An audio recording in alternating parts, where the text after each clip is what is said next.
마태복음 10장 28절입니다. 몸은 죽여도 영혼은 능히 죽이지 못하는 자들을 두려워하지 말고 오직 몸과 영혼을 능히 지옥에 멸하시는 자를 두려워하라. 아멘. 성부 아버지 하나님께서 성자 하나님을 이 세상에 내려보내시는 성부 아버지의 심정을 알아야 되겠습니다. 자녀는 부모의 심정을 얼마만큼 헤아리고 아느냐에 따라 효심과 비례합니다. 자신의 입장이 더 중요하면 부모의 입장은 역으로 소홀해지게 되어 있습니다. 신앙이 깊으면 영적으로 성숙한 자는 성부 아버지의 심정에 그쪽에 신경을 씁니다. 인간의 역량, 인간의 능력의 한계는 사탄에게서 스스로 못 빠져나오고 죄에서 스스로 못 빠져나오고 사탄과 엮인 저주에서 스스로 빠져나올 힘이 없습니다. 이거 대단히 중요한 내용인데 이게 전혀 감지가 안 되는 영혼은 병든 영혼입니다. 육체의 병은 감지하면서 영혼의 병은 감지를 못하는 것이 현대 영혼들의 현주소입니다. 아담 안에서 나온 아담의 후손들에게는 이미 돌이킬 수 없는 영혼의 부패와 썩음은 영적인 병입니다. 병. 육체를 병이 쓰러뜨리듯이 죄는 영혼을 썩혔고 영원한 저주의 운명으로 죄의 원흉인 사탄 마귀와 엮이게 만들어버렸습니다. 이 사슬을 인간 스스로 풀 방법이 없습니다. 그래서 인간 차원에서는 안 됩니다. 사탄이 만든 다양한 종교 가지고 안 됩니다. 인간의 머리에서 다른 사람의 머리는 피조물의 그 혼의 지식 가지고는 불가능합니다. 이 절대성에 대한 분별력을 이 세상에 알려야 합니다. 인간의 뒤집힌 운명은 원인이 죄입니다. 죄는 단수인 sin과 복수인 sins, 원죄와 자범죄로 부모로부터 물려받는 죄와 그 죄의 씨앗을 가지고 이 땅에 죽을 때까지 살면서 짓는 다양한 죄, 영적인 죄, 유신적인 죄, 다양한 죄를 다 포함하고 있습니다. 이 죄는 인간을 원천적으로, 원초적으로 불행하게 만들었습니다. 창조주와 영원히 결별할 수밖에 없는 왼수관계로 인간의 위치는 추락해버렸습니다.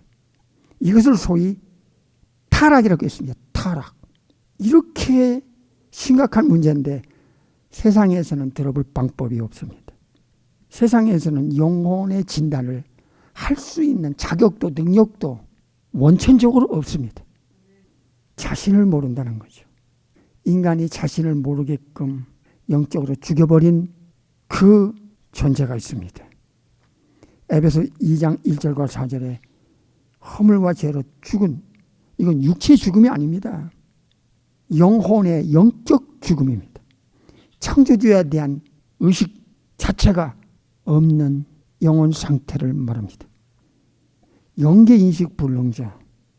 그러나 타락한 혼의 활동은, 본능의 욕구는 변질로 이 세상에 살다 죽습니다. 변질. 이게 또 무서운데 세상은 이 사실을 전혀 모르고 살아갑니다. 창조주께서 법칙을 세웠습니다. 남녀가 결혼해서 자녀를 낳는 방법으로 사람의 생명을 모태에서 허락하시는데 이 방법 가지고는 인간의 궁극적인 본질적인 해결책을 할 수가 없습니다. 그래서 이 세상에는 인간의 영혼의 영원한 운명을 바꿀 수 있는 해결책이 없습니다. 자격자도 없습니다.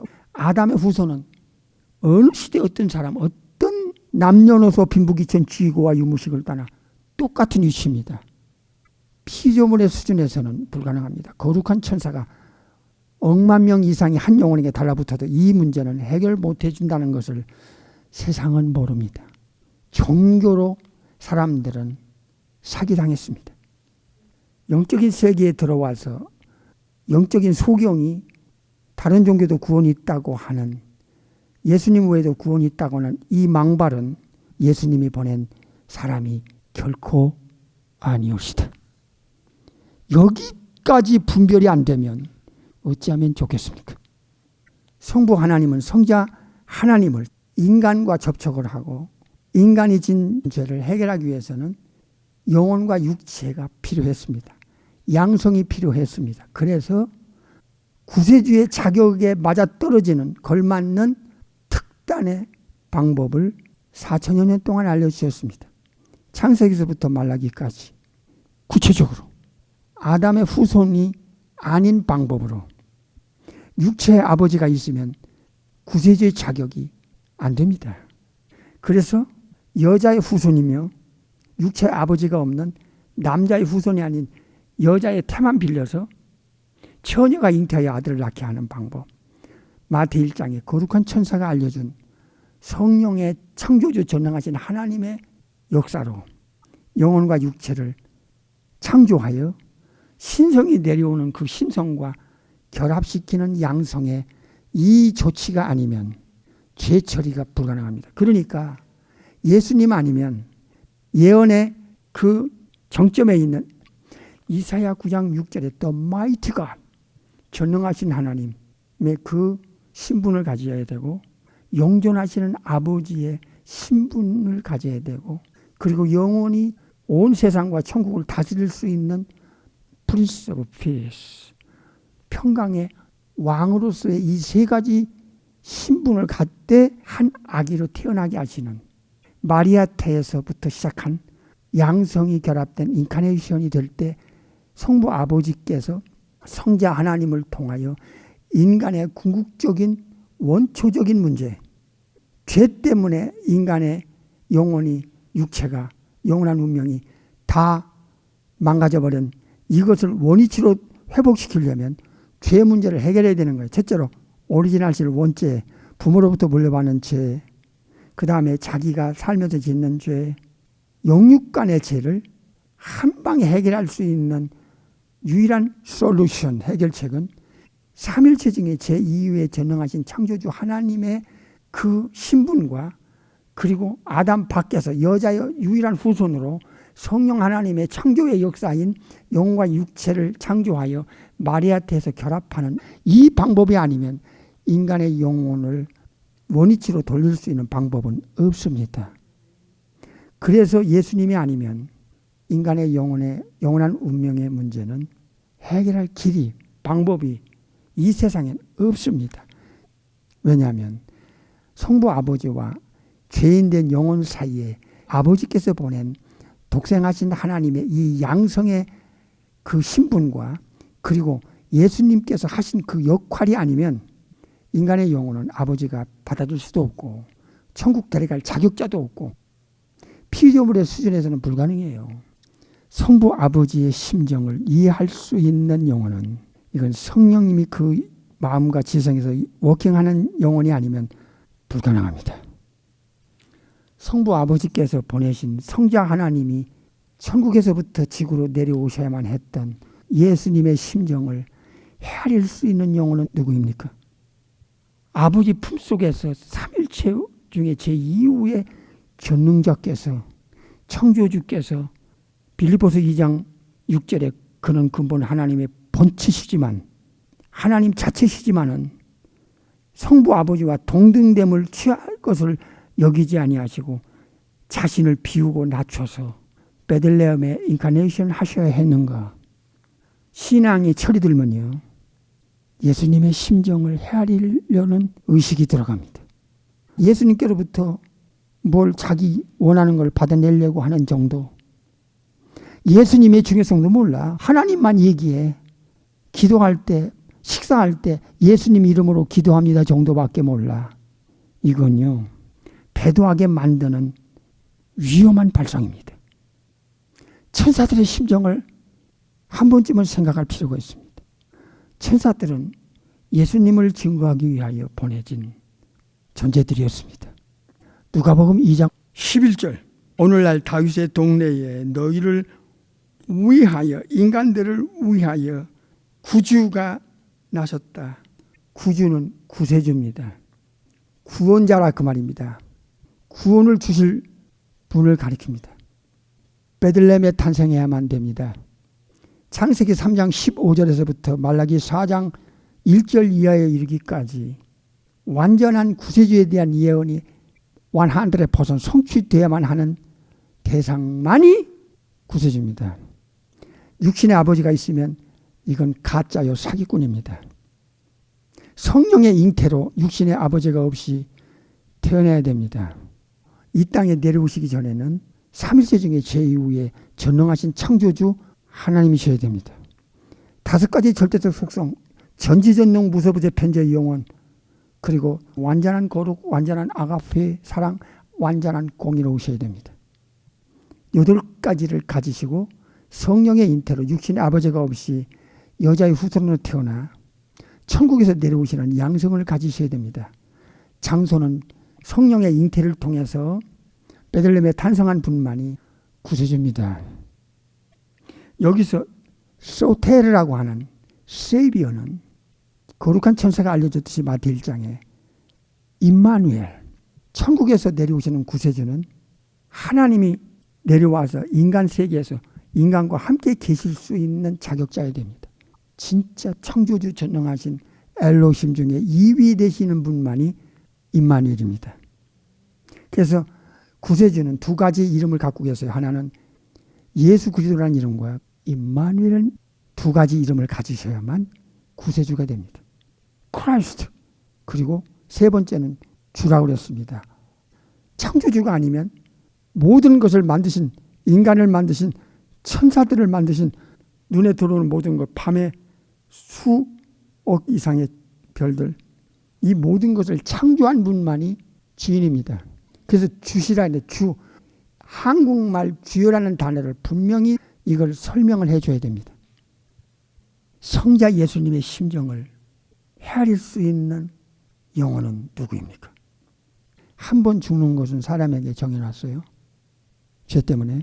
그 후에는 육체는 흙으로 돌아가 썩어지면 끝나요. 죽은 후에는 심판이 있어요. 무슨 심판이요? 창조주에 대한 공의의 심판이요. 아니 육체가 썩어졌는데 흙으로 돌아가는데 이 심판을 어느 부분에 적용한다고요? 영혼이요. 영혼의 불멸과 불사를 세상은 전혀 모르고 있어요. 창조주께서 알려주는 완전한 불멸 불사에 대한 문제를 모르고 있습니다. 3번째는 성령이 하나님의 심정이에요.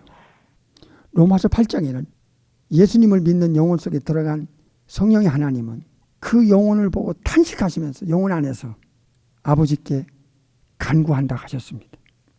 마태복음 10장 본문으로 돌아갑니다. 28절. 몸은 죽여도 영혼은 능히 죽이지 못하는 자들을 두려워하지 마라. 여기서 죽음의 정의는 영혼이 육체를 빠져나가는 것이다. 영혼과 육체가 결합됐다가 분리되는 것이다. 각각 가는 곳이 달라요. 처리가 달라요. 하나님께서. 인간은요, 어떤 방법으로든지 육체는 죽일 수 있어요. 그러나 영혼은 누구도 죽일 수가 없어요. 오늘 또 수많은 사람이 죽어나갈 거예요. 지구촌 곳곳에서. 여러 가지 이유로. 이거 시리어스한 문제입니다. 예수님은 말씀했습니다. 행악하는 모든 자들은 내게서 떠나가라. 누가복음에서는 이렇게 말씀하셨어요. 죽인 후에는 더 못한다. 사람은. 영혼이 육체를 빠져나간 이후에는 그 누구도 이 영혼을 더 이상 할 수 있는 게 없다. 왠지 아세요? 인간의 영혼은 불멸과 불사로 창조되었다는 것. 육체 안에 있으나 육체 밖에 있으나 상관없어요. 그 고요한 생각, 그 마음, 그 기억력, 그 퍼스널리티, 그 캐릭터 그대로 빠져나가요. 육체에서. 이것은 영혼 안에 있는 펑션이기 때문에 그래요. 이 두려움은요. 극단적인 표현이에요. 근데 2가지 미닝을 갖고 있어요. 하나는요. 극도의 두려움이에요. 이 세상에서 아무리 두려운 일이 있어도요. 심지어 죽음의 문턱에 서는 그 죽음의 공포에서 오는 두려움이 있어도 이 두려움은 아무것도 아니에요.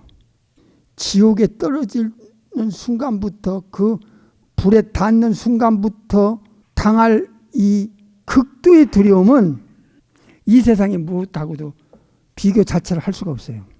예수님의 도덕적 성품 중에 하나가 홀리니스, 하기오스, 거룩이에요. 사탄 마귀 귀신들의 본질은 거짓말이고 속이고 사기성을 갖고 있지만 인간들은 아담의 후손으로서 거짓말 안 하고 사는 사람이 없어요. 그런데 예수님의 그 거룩하심은 완전한 거룩하심이기 때문에 억만분의 1의 거짓이 없어요. 예수님의 증거 중에 하나가 죽은 후의 영혼은 손댈 수 있는 존재가 아니에요. 창조주께서 불멸불사로 만들어 놨기 때문에 그래요. 오늘도 지구촌 안에 예수님 믿고 거듭난 하나님의 자녀와 거듭나지 않은 마귀 자녀들이 매일 죽어나가요. 이 나라 저 나라에서 여러 가지 이유로 낙원으로 데려가는, 천국으로 데려가는 영혼들도 천사가 해요. 하데스라는 1차적 지옥에 던지는 것도 천사가 해요. 사탄 마귀는 그냥 지옥 갈 수 있는 존재로 끌고 다닐 정도지 그 이상의 고난이 없어요.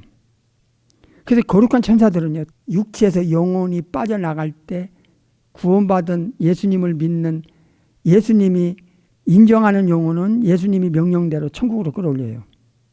낙원으로 끌어올려요.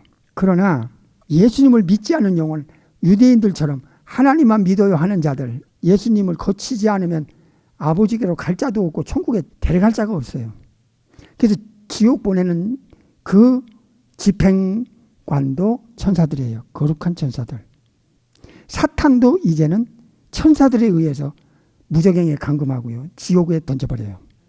1000년 동안 감금해놨다가 그 역할을 천사들이 해요. 거룩한 천사들이. 천사들은 집행관이에요. 예수님이 지옥으로 던져라 하는 영혼은 주님이 직접 명령해요. 한 영혼 한 영혼에 대해서요. 그러나 그 명령을 따른 거룩한 천사들은 지옥에 던진 집행관이에요. 사탄 마귀들은 그냥 서서 보고 있는 거예요. 권한이 없어요. 이걸 예수님이 다 알려줬어요. 여러분이 예수님을 전할 때 하나님 믿으세요, 하나님 믿으세요 하는 이 사람은요, 복음에 눈먼 사람이에요. 우리가 수십 년을 교회 다닌 사람들이기 때문에 잘 알아요. 들어보지도 못하고 배우지도 못하고 알지도 못하니까 그 입에서 예수님의 그 신중성, 절대성, 유일성에 대해서 몰라요. 사도들과 사도 바울은 목숨 걸고 예수님을 전했는데, 복음을 전했는데, 여기서 말씀했잖아요. 지옥에 멸하는 자를 두려워라. 예수님 자신을 알려주시는 거예요. 영적으로 소경인 유대인들에게. 예수님을 몰라보잖아요. 사탄도 알고 귀신도 알아요. 지극히 높으신 하나님의 아들 예수여. 2000마리 귀신 들어간 사람은 그 귀신이 그 미친 자의 입을 통하여 예수님을 알아봤어요. 교회 다녀도 예수님을 몰라요. 하나님 얘기예요. 이제부터는 언어가 바뀌어야 돼요. 언어가 바뀌려면 속이 바뀌어야 돼요.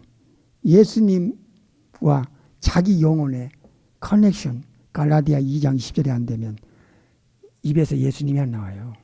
자기가 십자가에 장사 지내고 자기 안에 예수님이 계셨다는, 그래서 예수님 중심으로 인생이 살아간다는 것에 의식이 있는 자만 예수님의 중요성을 알아요. 입술에 앵무새 같은 믿습니다 하는 것은, 그것은 성경적 믿음이 아니에요. 갈라디아 2장 20절의 사람이 진짜 예수님을 믿는 자예요. 이런 자는 예수님을 따라간다는 전제하에 예수님을 믿는다는 증거로 노출해요. 돈 따라가고 세상 따라가고 분위기 따라가고 사람 따라가는 자가 입술로 예수 믿어요 한다? 이건 자가당착이에요. 신앙에 텐션이 없고 신중성이 없는 건, 이건 근본에서부터 잘못된 겁니다. 초대교회 신자들은 예수님을 믿으면 절단났어요. 제명에도 못 살았어요. 비참하게 죽임당했어요. 그 시대에 동물 이하로 취급받았어요. 그런데 왜 그 예수님을 믿고 따르고 전해했을까요? 2000년이 지난 현대 교회는 이미 다 무너졌어요. 어설픈 신앙이 이렇게 위험하다는 것을, 지옥에 멸망시키는 자를 두려워라. 바울도 자기가 버림을 당할 것 두려워했어요. 빌립보서 2장에도 두렵고 떨림으로 너의 구원을 이루라 할 때 그 두려움. 신앙에는요, 어설프면 안 돼요.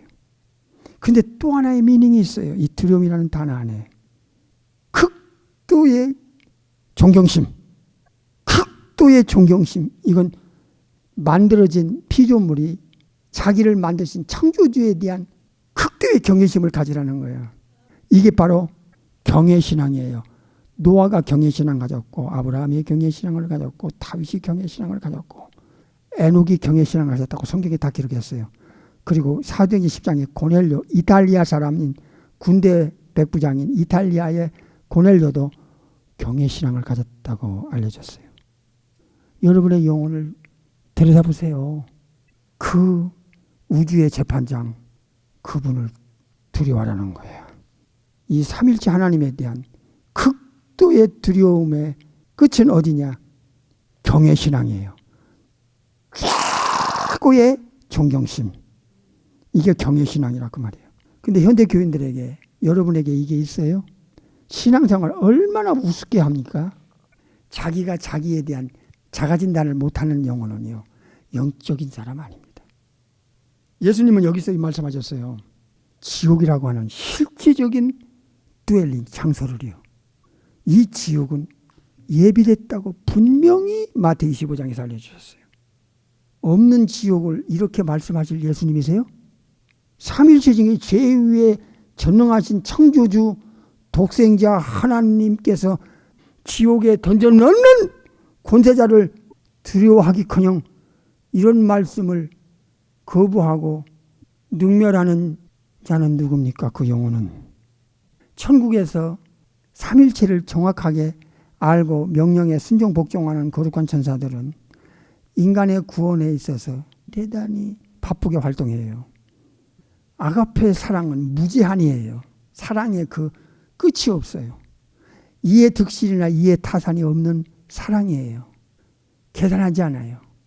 하나님에 대한 모독, 예수님에 대한 모독, 예수님의 그 증거에 대한 모독, 무엇을 하든지 지옥에 보내기 전까지는 살아있는 동안은 무제한하게 하나님의 아가페의 사랑은 쏟아내요.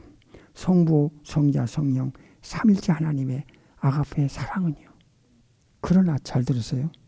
이 사랑을 거부한 자들의 죽음은요, 임종은요, 하나님의 아가파의 사랑, 예수님의 아가파의 사랑, 성령님의 아가파의 사랑은 죽는 순간에 끝나요. 이제 공의만 그의 영혼에게 쏟아낼 거예요. 진노, 저주, 형벌, 고통. 복음은 예수님에 관한 모든 거예요. 너만 예수 믿고 천국 가냐? 너도 예수 믿는 게 뭐가 뭔지 모르잖아. 그러니까 자기 자식이, 자기 부모가, 자기 형제가 지옥 가는 것도 관심 없어. 자기 영혼도 비틀거리는데 뭐. 예수님의 심각한 경고를 명심하세요. 노아 때와 노세 때 두 시대의 영혼의 상태가 한꺼번에 지구촌에 종말 때 이 영적인 증상이 오기 때문에 예수님을 믿는다는 건 어려워요. 인자가 올 때 세상에서 믿음을 보겠느냐. 믿음 볼 수가 없는 시대가 와요. 복음이 사라졌어요. 인간의 그 얄쌍한 말재간이 인간의 영혼을 병들게 만들었어요. 그러니까 종교가 하나 되자는데 앞장서는 거예요. 이거는 말기암 환자와 같은 영혼의 말기적 증상이에요. 너무 이상해요. 이런 자들이요, 돌변하는 때가 있어요. 딱 죽음 앞에 가서 예수 믿는 사람들이 전했던 내용들, 교회 안에서 또 요즘에는 매스미디어를 통해서 여러 경로를 통해서 예수님의 말씀이 다이렉트로 들릴 수 있는 테크놀로지 시대 아닙니까? 들어도 코방귀 꼈어. 예수님께로 가질 않아. 건물 안에 사람 조직과 분위기에 끌려다녔지 예수님을 목숨 걸고 따라가는 자가 아니야. 갈라디아 2장 20절 된 사람이 희귀해. 그런데 딱 죽어보니까 사실이었다. 이제 죽으니까 그때부터 현실이 됐어. 체험하기 시작해. 그때는요, 눈으로 보겠습니다. 마태 25장 11절. 그 후에 남은 처녀들이 와서 가로되 주여 주여 우리에게 열어주소서. 12절 예수님이 대답하여 가로되 진실로 너에게 이르노니. 여기 진실이라는 단어가 나와요. 이건 대단히 무게가 있어요. 억만분의 1 오차가 없어요. 내가 예수님이 너희를 알지 못하노라 하였느니라. 예수님께서 거절했어요. 완전히 뒤집어졌어요. 거꾸로 됐어요. 분위기가, 입장이 이제 현실이 됐어요. 이제 체험을 해요. 주여, 이제는 죽기 살기로 매달리는 거야. 교회 다녔던 미련한 다섯사나 같은 영혼들이 말세는 버글버글 하니까 주여 입장이 완전히 바뀌어버렸어. 그러나 예수님은 명확하게 한마디를 그에게 던질 겁니다. 내가 너희를 알지 못하노라. 여러분 영혼 자주 점검하세요.